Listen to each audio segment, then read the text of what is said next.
In history, it is written, number 1 is Tatak RMN. Kangit-ngit o mga suliran sa kalibutan, suliran sa mga kabataan, nagkadaiyang korupsyon sa katilingban, ug bisan sa atong simbahan, adiksyon o suliran sa droga, panagbahin-bahin sa katawhan, sa relihiyon o tinuhuan, o guban pang mga suliran, unsay mga hinungdan ni ining tanan. Tungod ni ini nahimugso na tao kining tulumanon, lamdag sa kahitasan, tulumanon nga muayag, mubatbat ug mutubag na ining tanan. Uban ni ining inyong sulugoon, Silbert Dundoyano alias Veritas. Lamdag sa kahitasan! Lamdag sa kahitasan! Ang maong tulumanon, inyong madungog matag adlaw. Lunes hangtod Sabado sa may alas 6:30 ngadto sa alas 7 sa gabi. Ug sa adlawng Domingo, alas 2:30 ngadto alas 3 sa hapon.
Temporal power was given by God for the good of the people.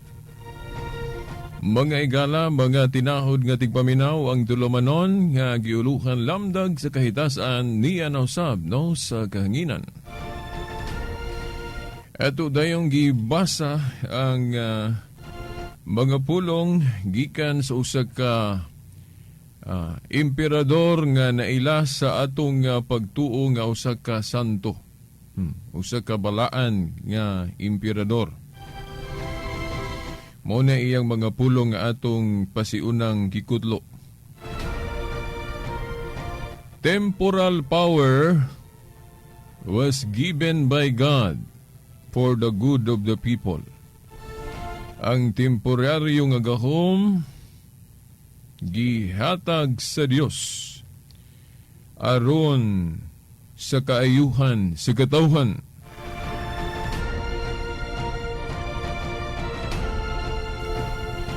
Okay, ato ning gihimong tema karon kining mga pulong ni Saint Henry kan hinahimong emperador dito sa Alemanya, no? Niadtong mga ika-10 ka siglo ngadto sa mga unang bahin sa ika-11 napulog usa nga siglo. Ngano man kay duol naman po ang atong eleksyon. Mao ni atong ihatag, ipaambit ninyo ang mensahe sa iyang kinabuhi. Kay duol naman atong eleksyon, mo sentro naman po ta sa atong mga igsuon nga nagtuo ta nga himuong kasangkapan sa Dios nga kita maalagaran o maserbisyuhan. Mao nga haom kaayo ning mensahe sa kinabuhi ni Saint Henry. So ato ning ihatag ganinyo karon no, sa atong tulumanon lamdag sa kahitasan.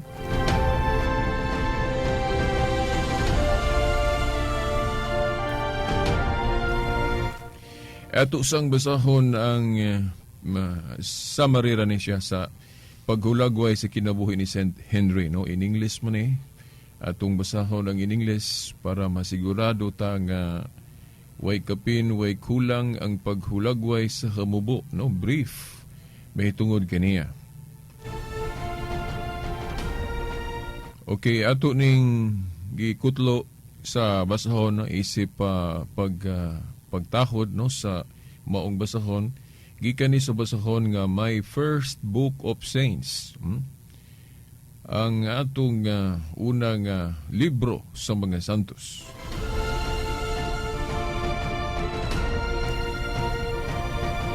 Okay, Saint Henry, no? Ang adlaw diin ato siyang handumon kini siya mga kung wa ni mausob matag Hulyo 13, no? Matag Hulyo 13. O kini siya na ilagyod nga nahimo ni siyang emperador. Okay, atong basahon ang paghulagway sa hamubo mahitungod kaniya. Saint Henry, no? Saint Henry, King of Germany, was born in 973. Educated in the Christian faith by Saint Wolfgang, Bishop of Ratisbon. At 30, or at the age of 30, he succeeded his cousin Otto III on the royal throne. And 12 years later, he was crowned Holy Emperor by Pope Benedict VIII. Sincerely religious, Henry encouraged the reform of the church, fostered missionary activity, and made several charitable foundations for the poor. He wished to become a monk, and in virtue of his imperial power, he ordered the abbot of Verdun to accept him in his monastery. Whereupon the abbot ordered him, in virtue of the vows he had professed, to continue the administration of the empire. Henry fulfilled his duties in the spirit of humility and service, being convinced that temporal power was given by God for the good of the people. He died childless in 1024, and therefore was the last of the Saxon dynasty of German kings.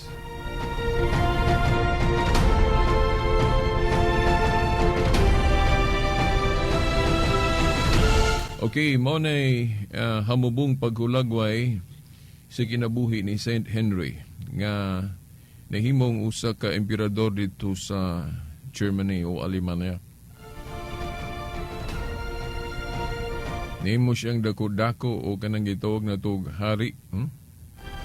Nataw siya ni adtong 973. So bali ikanapulo ka siglo.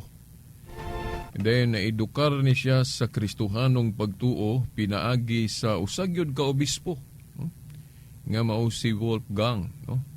Obispo dito sa Ratisbon. O gunya sa nag-edad siya og 30, iyang gipulihan ang iyang igagaw nga si Otto III diha sa usa ka royal bang trono. Og napulog duha ka tuig milabay, gi-crown siya, no? Gikoronahan siya ingon nga balaan nga emperador, no, ni Pope Benedict VIII. Unya usa siya ka sinsiro kaayo nga relihiyoso, no? Sinsiro nga relihiyoso. O gunya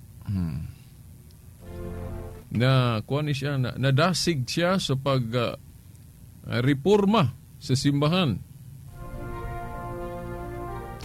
Makita gyud ang pagka missionary gyud niya nga iya bang yang gusto ibuhaton gyud niya pipila ka mga kanabang charitable foundations, no, para sa mga kabus, nang hingusog yun siya ana.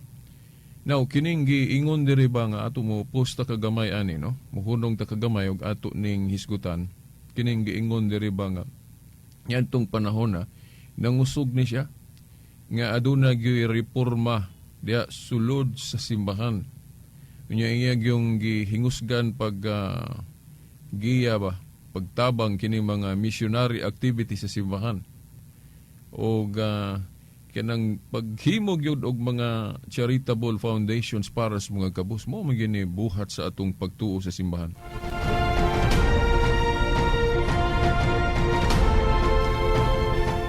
Okay, imagine usagod siya ka emperador, no? Pero mura po siya pare, di ba? May kag pare ni alayon gyud sa kanang buhat sa simbahan. Ngano man no? Ato ning gidugtong sa tema nato kagahapon o kagabi may tungod sa kinibang theocracy form of government o kanang democracy. Nga atong gisaysay kaninyo nga sa atong pagtuo ang pinaka labig yung sundo nato mao kanang theocracy form of government. No? Diin ang Dios mao gyoy silbing magbuot o kana bang siya gyud mo'y silbing pinakalabaw natong tuhuan nga gigikanan sa kahibalo nato unsaon nato pagpuyo ni ining kalibutana, di ba? Diin ang Dios mao gyoy gamando ug ang iyang mga opisyalis, ang iyang mga labaw sa diri nata sa New Covenant, ang mga apostol o nagipili niya, dayon ang iyang gisugo gyud pag-una sa pagpili ang iyang bugtong anak ang atong Ginoong Kristo ug mao na ang mga labaw o mga leader, mga opisyalis sa iyang ginghirian diri sa yuta mao ang mga apostol. Ug niya pagkamatay sa mga apostol wala na sila sanglit ang katungdanan magpadayon man na kay puli-pulihan man na nasa buhat 1:20 ug nakita nato nga mao ni atong mga obispo sila mo'y successor sa otoridad sa mga apostol.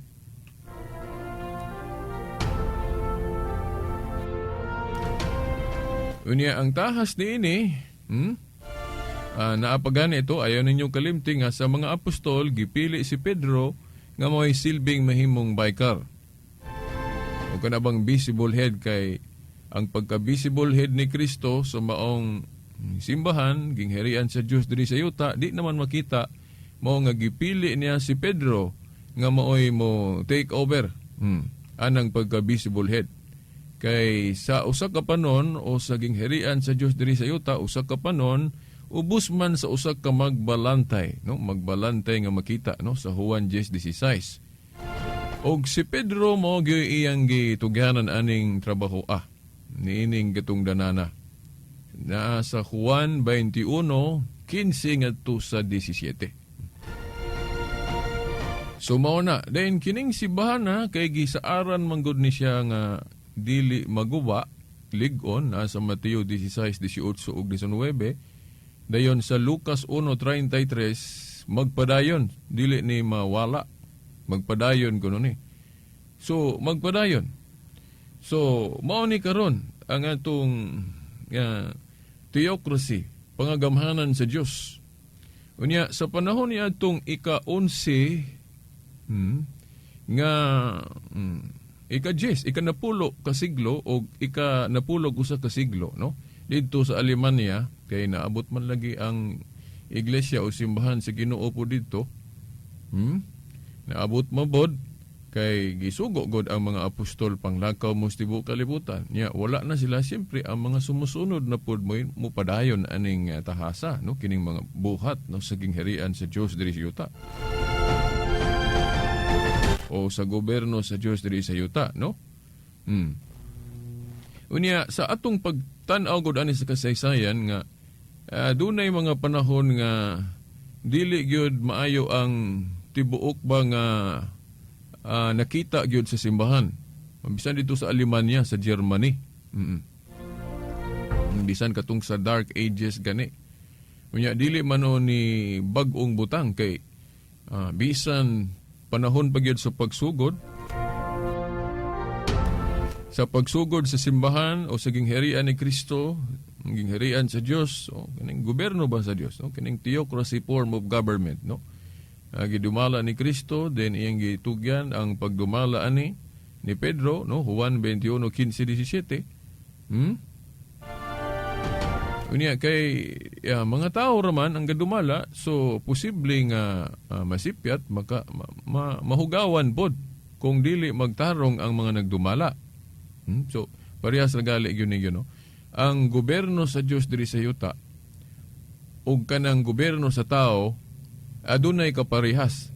Parehas nga pwede mahugawan o pwede makasala, pwede masayop ang nagdumala, di ba? Parehas ra gyud. Pero ang kalainan lang sa gobyerno sa Dios o kanang simbahan kay ang gadikta ang Dios. Di ba? Kanang theocracy form of government ba? Dayon ang kining sa tao, kining democracy sa tao, ng gobyerno sa tao, wala na iagad jud puli, no? Kanang general sa Dios. Although dama na preamble sa atong pangagamhanan nga magpatabang sa Dios, pero atong nakita nga dili po tanan dikta sa Dios nga tumanon sa atong gobyerno sa tao o kanang demokrasya na to. Kay ang atong gobyerno kanang demokrasya na to pwede man mag-legalize og same-sex marriage. Hinuon wala na diri sa Pilipinas, pero sa ubang nasod ilan nang gi-legalize. Mo na demokrasya, di ba? Muhimo pwede supakon ang pagtuo nato sa Dios. Mo na sa demokrasya. Mo na nga para nako dili kay ko makarely gyud anang demokrasya kay pwede man supakon ang kagustuhan sa Dios. Parehas anang divorce. Pwede man supakon ang pagtulunan sa atong Dios nga gitudlo sa simbahan. Manong moingon man ta nga pagtulunan sa Dios nga gitudlo sa iyang simbahan. Ingon na man gyud ang protocol sa gingharian sa Dios. Kaya ang Dios wa man siya maingon nga naghari siya nga wala siya tao nga gihimong kasangkapan diri sa yuta nga mo'y mo gitagaan niyag authority sa pagpanudlo. Klaro man na sa Biblia. Klaro god nga ang Dios nakigistorya sa mga propeta, no, sa daang kasabutan, no, Hebrehanon 1:1 ngadto sa 2. Dahil sa bag-ong kasabutan nakigistorya ang Dios pinaagi ni Kristo, iyang bugtong anak. Dahil si Kristo nagtukod og iglesia niya ang mga opisyalis ani, no? Mao ang mga apostol. Then ang nakapulipod sa katungdanan sa mga apostol mao ang mga obispo niya. Nakita man nato sa history mo man gyud ning usa ka panon sa Katoliko, no? Kay masumpay man gyud ni iyang kagikan panahon sa mga apostoles. Mao na nga ang gingharian sa Dios diri sa yuta mo ning simbahang Katoliko. Unya, naay mga dili pod maayong makita. Kay gihulagway naman po nidaan sa Ginoo sa Mateo 13. At udling 24 nga to sa 30 nga dunay mga sagbot o mga trigo. Sa to pa dunay mga maayo, doon na po'y dautan. No? So mo nang dili ta matingala ba nga ang gingharian sa Dios diri sa yuta naa po'y mga dark. Ang gitawag nila ni Dark Ages. Naay mga dili maayo pod. Kaya na manggod po yawa nga manintal sa mga sakop. Nya ang unahon ra gyud pagtintal, labig yung siguroon pagtintal sa yawa kining mga kadagkuan nato. So mao na. Dayon kini si Saint Henry, no, emperador, nakita nato sa atong gibasa sa iyang kinabuhi nga mas priority gyud niya ang pagtuo sa Dios kay sa iyang panahon ang simbahan nahugawan mo bitang nagpasiugda gyud sa reform. Sa ato pa kini si Emperador Henry wala ba siya na magiubang politiko nga pasagdira na mga pare o ilan ang trabaho di na ato lahi po ni ato mamura bag idya ba nga way tabangay. Ingon ana man ang kanang usa ka politiko nga way pakialam sa gingharian sa Dios. Kay para niya, alahi maning gingharian sa tao. Dili ba kana bang doon na ba'y maayong relasyon, no? But na hunaon, mas mulihok gali ta sa kalambuan sa gingharian sa Dios kaysa gingharian lang sa tao o gobyerno sa tao, di ba? Mo ni si King Henry nga wala siya maingon nga di bitaw ko pare, di bitaw ko obispo, di bitaw ko santo papa, pero ang iyang buhat ingon nga usa ka emperador nagtabang sa unsay buhat sa gingharian sa Dios diri sa yuta nga mao kanang theocracy. O giingon diri sa dihang gikoronahan na siya ingon nga emperador ni Pope Benedict VIII, giingon diri sincerely religious. O di ba? Mo ni mga igsuon nga naminaw ron, mo ni no kanang atong simbahan ron di ba dili man na mag-endorse og tao ngalan sa kandidato. Pero ang gi-endorse sa simbahan kanang qualification nga unsay kinsay angay butuhan, dili kinahanglan hinganlan na ngalan sa kandidato kay makuan man ta mahimo man ta an ethical ana pud sa uban nga kandidato. Hindi na to hinganlan. Mao lang unsa man ang dapat unsa man angayan, unsa may angayan nga butuhan nga kandidato, siyempre kana yung relihiyoso, dili nang naay pagka-ETS o kanang pagka muribilde sa unsa may pagmando sa Dios. Di ba? Kaya na may mga politiko nga sayon-sayonon na nila pag-rebuilde, no? Pagsupak. Ang gitudlo sa Dios nga gipaagi niya sa iyang simbahan diri sa yuta, no? Gingharian sa Dios diri sa yuta. Na may mga politiko ana kay agi lagi anang doktrina pod sa tao, balaod sa tao ha? Oh. Nga separation between the church and state. Agi lagi anang doktrina ha, no? Pero timan-an biya nato nga wala bagyo na absolute separation kung mangutana ka sa Diyos. Nga naman, kay musugot bugod ang Diyos sa anang hinoon, mutugot siya, pero dili iyang will nga supakon sa pangagamhanan tawhanon ang iyang balaod. Di ba? Ikaw kuno'y Diyos. Ikaw kuno'y Diyos. Gahatag kag gahom sa kagamahan ng tawhanon, gitagaan nimo sila, no, gitugutan nimo kay naa man sa Roma 13 nga gitugutan ang gobyerno sa tao. Pero wala mag-ingon ang Dios nga supakan ninyo akong balaod, di ba? Kuan mo nako, tagaan mo nako gahom, gi-authorize sad mo para kaalagaran ang katawhan, but pasabot aron makatabang mo sa kaayuhan sa tao. Mo lagi ning giingon ni Saint Henry, giingon diri Henry fulfilled his duties in the spirit of humility and service, and being convinced that temporal power was given by God for the good of the people. So mao na ang hinungdan, no? Ngano nga mo butarta kitang mga Katoliko, mo pili tag kandidato kung mahimo gyud pilion gyud nato nang mahadlokon sa Dios. Kanang dili ba maantigo mo supak sa balaod sa Dios nga gitudlo sa iyang simbahan. Kay ang simbahan god may labi na gyud sa morality, sigurado gyud tang di masayop gawas sa personalan sa mga pari. Pasayop sila og mga personal nga panudlo sa mga pari ba obispo, pero faith and morals na gali ang Espiritu Santo gagiya man niya, kay ang Espiritu Santo nabubo man niya itong Pentecostes, mo nang dili masayop sa faith and morals. Mayon tag faith and morals, unsay moral? Pag-ingon simbahan nga, dili lagi ng divorce. Gahi mong good mo, ayo good? Gahi mong good mo, mo nang naay mga gobyerno sa tao nga mag-legalize na lang sa divorce. Murag na parihas nis panahon ni Moses ba?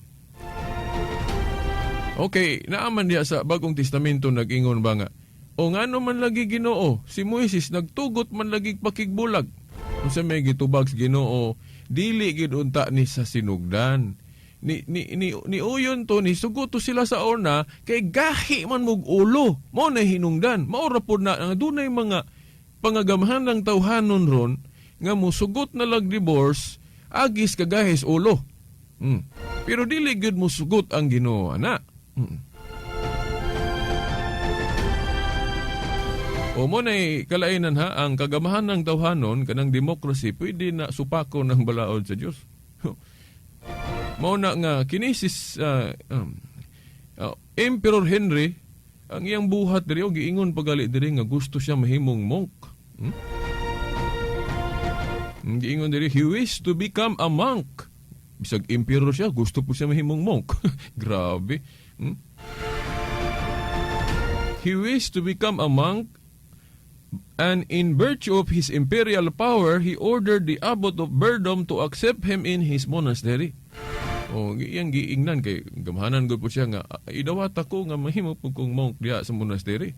Kay gusto lagi siya mo tabang lagi sa gingharian sa Dios diri siyuta.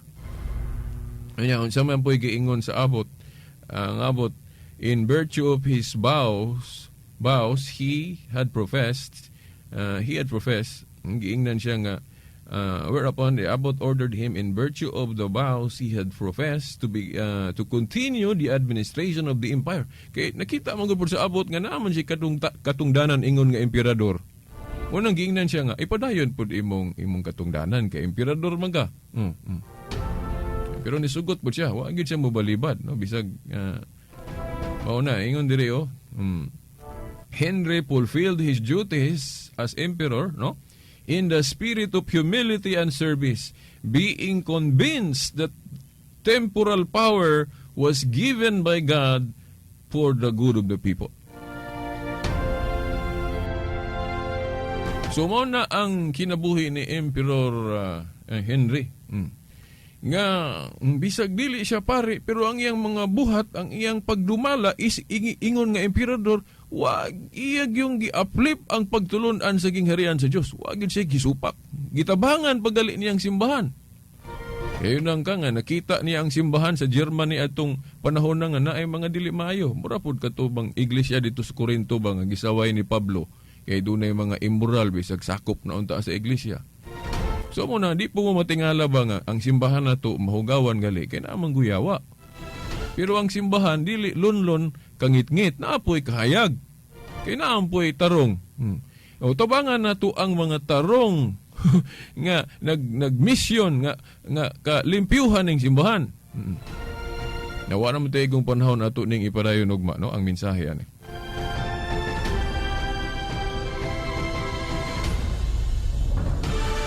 Okay, sa ngalan na lang sa atong mahal nga inahan, Mother Mary, mga kidagkuan sa atong simbahan, no, diri sa Diocese of Dipolog, Monsignor Severo Caermari, kini ang ubos inyong alagad sa mong tulamanon, lamdag sa kahitasan, Silbert Dondoyano, Senior alias Veritas, kauban sa atong mga igsuon sa technical side, Danilo Luod o Tax Ilumba.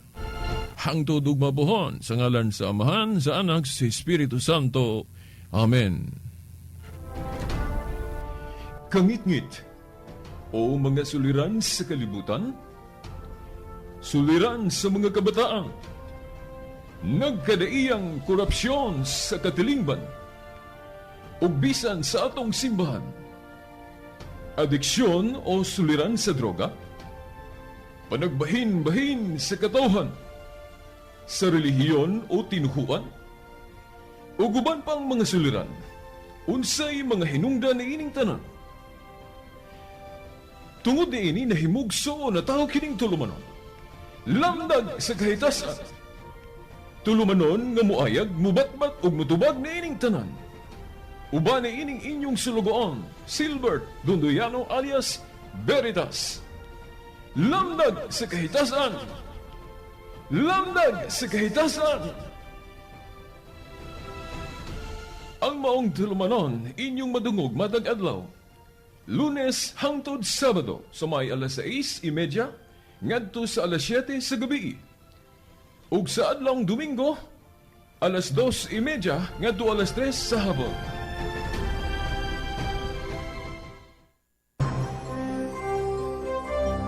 Ito ang DXDR 981 sa Dipolog, numero 1. Tatak RMN.